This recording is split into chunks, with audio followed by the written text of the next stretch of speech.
Sveiks, lauksaimnieki!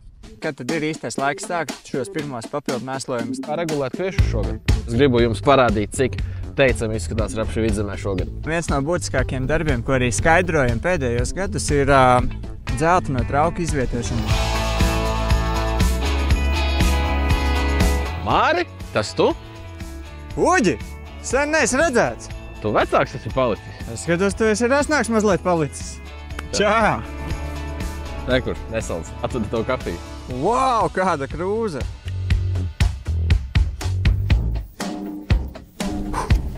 Sveiks, lauksaimnieki!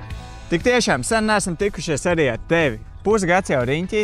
Mums dzīvē nekas daudz nav mainījies joprojām līdz ceļiem dubļos un ar visu entuziasmu laukos. Un ar stipru kafiju. Kā jau mums visiem noteikti arī tev, lauksaimnieki, ir jautājums, kad tad sākt lauku kopšanas darbus? Samainam instrumentus un dodamies uz lauku.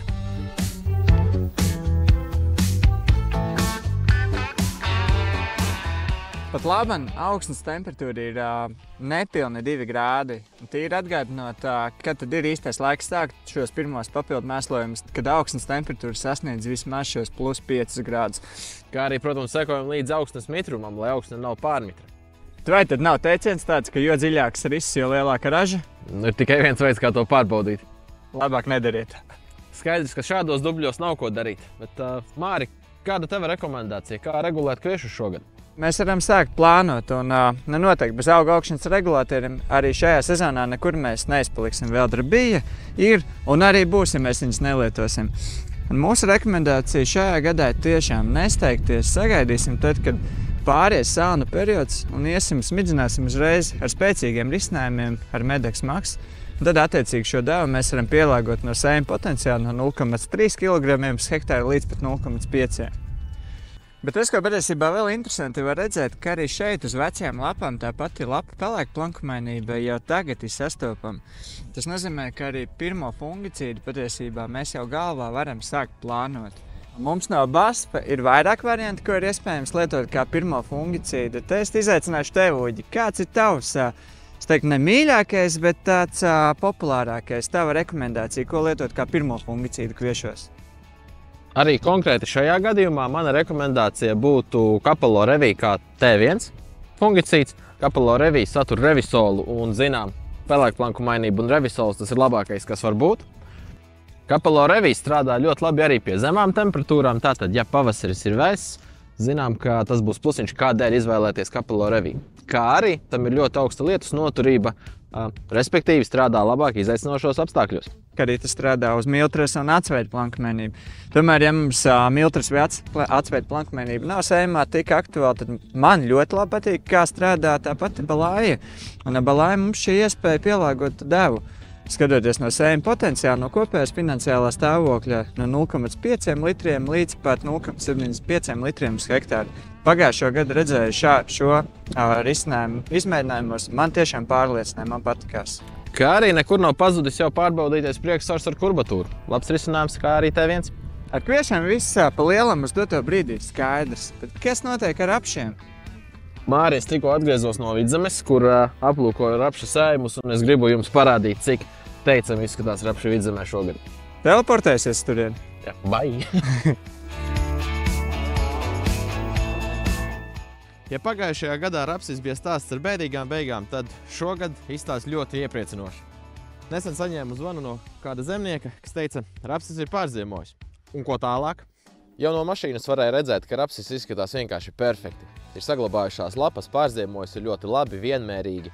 Arī ar saimnieku runājot, nav tādu klasisko vietu, tā teikt, ka citus gadus, kad ir jāpārsē vai ir izkritus dēļ mitruma, rapsis ir pārziemojis ļoti labi.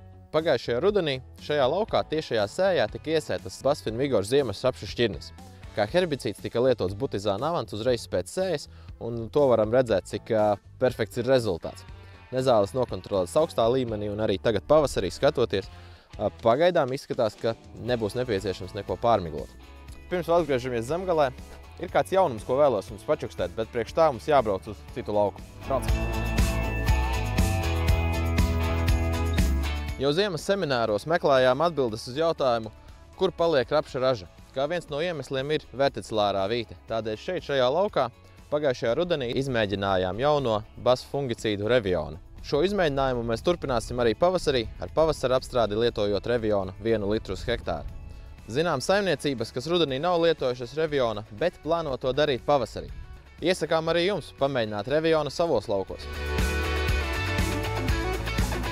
Kā šeit, tā arī Vidzemē rapši patreiz izstās ļoti labi, bet vēl mēs nevaram teikt hop. Māri, kas būtu tie svarīgākie darbi, kas tagad jādara? Patiesībā tagad tas aktuālākais arī sākās ziemas rapsītī, un viens no būtiskākajiem darbiem, ko arī skaidrojam pēdējos gadus, ir dzelteno trauku izvietošana. Ja tajā brīdī, kad augsnes temperatūra 2 cm dziļumā sasniedz jau plus 6 grādus, tas ir arī brīdis, pirmkārt, kad mēs varam sākt mēslot.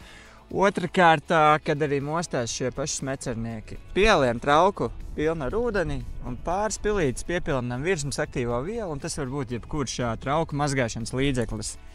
Jautājums tev, Uģi, kā rapša regulēšanas ekspertam. Kāds tavs viedoklis, kad labāk veikt šo rapša regulāciju pavasarī? Kādam rapsītim, cik lielam viņam ir jābūt?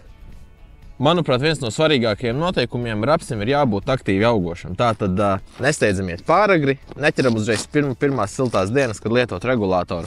Kad rapsim ir atsākusies aktīva augšana un tas sāk stiepties uz augšu, tad arī veicam regulēšanu. Vai ar jau gadiem pārliecinājušies esam par Juventus efektivitāti, vai šogad ieteiktu arī izmantot pie tik optimālas rapša biezības arī kariks. Bet praktiski skatoties, cik tam rapsītim jābūt lielam, ja skatāmies uz zābaku.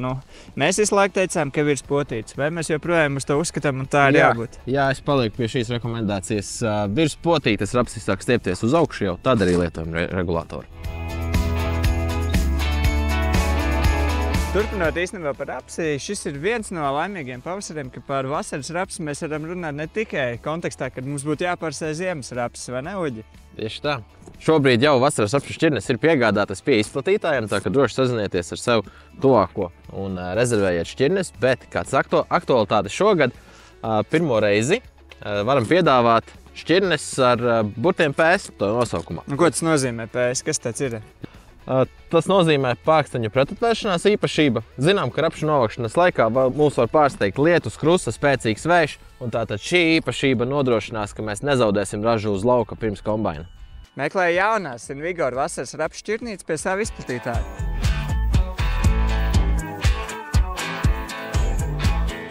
Tiešām prieks redzēt, ka no ziemas sējuma izskatās ļoti labi, kā rapši, tā arī kvieši.